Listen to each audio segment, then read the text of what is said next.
Hey guys, it's Olga from Olga's Flavor Factory, and today I'm going to show you how to make this beautiful berry panna cotta. It's so creamy. I love that it's nice and smooth, but it has a velvety texture. The blueberries and the strawberries are so juicy and sweet, so not only are they beautiful, but they add that element of texture, the crunch, and refreshing flavors into the panna cotta. Your house is gonna stay nice and cool, and it's only gonna take a few minutes to mix it all together, and then it goes into the fridge. Let's start making it. The ingredients that we'll need are some milk. I'm using whole milk, and then some unflavored gelatin. This is what it looks like. It's powdery like this, and the package should say unflavored on it. This is the one that I use. Then we have some sour cream, a lemon. I'm just gonna use the lemon zest. We're not gonna use any lemon juice for this. And we have some granulated sugar, vanilla extract, heavy cream, and lastly, some fresh berries. We're gonna use blueberries and strawberries.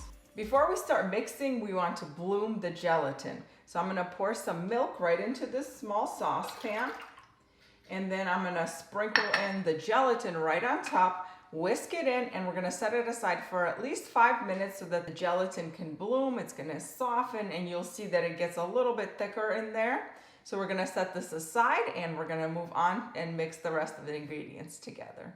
Add the sour cream, sugar, and heavy cream to the mixing bowl, the vanilla extract, and the lemon zest. Mix it up and start on really low speed because it's gonna splatter everywhere.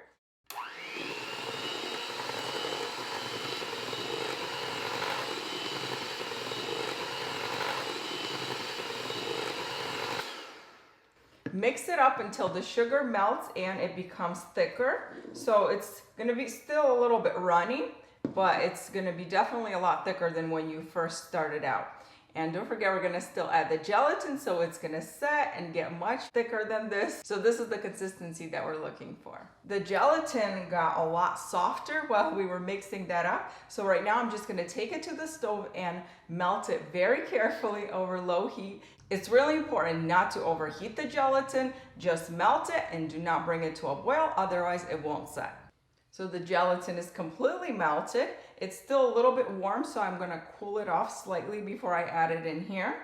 And we're also going to add half of these blueberries right in here. I'm only gonna use half of the blueberries and the other half we'll put on top. And if you're gonna serve this the same day, you can add the strawberries in too. But if you're gonna serve it the next day, I would not recommend adding strawberries or raspberries because they're gonna get watery and kind of wilted, so I wouldn't recommend it. But if you're gonna serve it a few hours later, that's great. You can use any of the fruit that you want.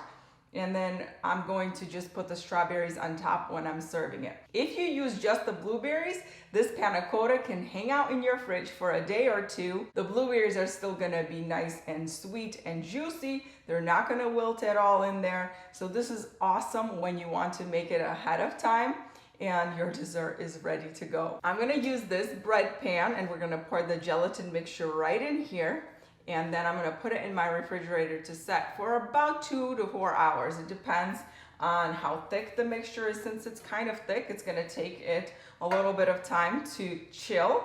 Like I said, it's really great when you have company and you can make this in advance and then enjoy it, and you won't have to do this on the day when your company is coming. Instead of using a bread pan, you can use some other kind of baking dish, and if it's not as thick as here, then it's not gonna need as much time to chill.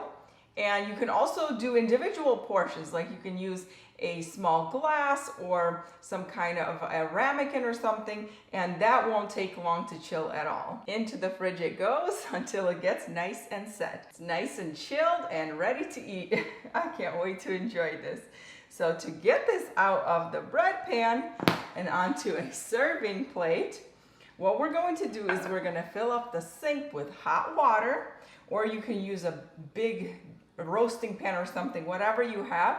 Fill it up with really hot water, and then you're gonna dunk this bread pan in all the way up to here. Make sure you don't get any water onto the actual panna cotta, and we're gonna hold it in for just like a few seconds, and it should slide right out. So when we were dunking it in the hot water, the panna cotta got a little bit warm so that it could slide out of the bread pan. But I just smoothed out the top and put it back in the fridge just for a few minutes so it sets up on the top as well, because I don't want it to melt too quickly. How about this beautiful, stunning, and refreshing dessert for the summer? I don't know about you, but I do not feel like baking in the summer because it's so hot. So I'm all about Jell-O desserts, fruit salads, and this one is both. It's a great variation on the typical fruit Jell-O or the Jell-O that's made from juices. So this is very creamy. It's kind of like a cold marshmallow. It has that fluffy texture and consistency. I love it. Go to Olga's Flavor Factory to get the printable recipe and give this recipe a try. Or maybe have your kids do it. It's easy enough for kids to make on their own too. Me too. I think you guys are gonna like it.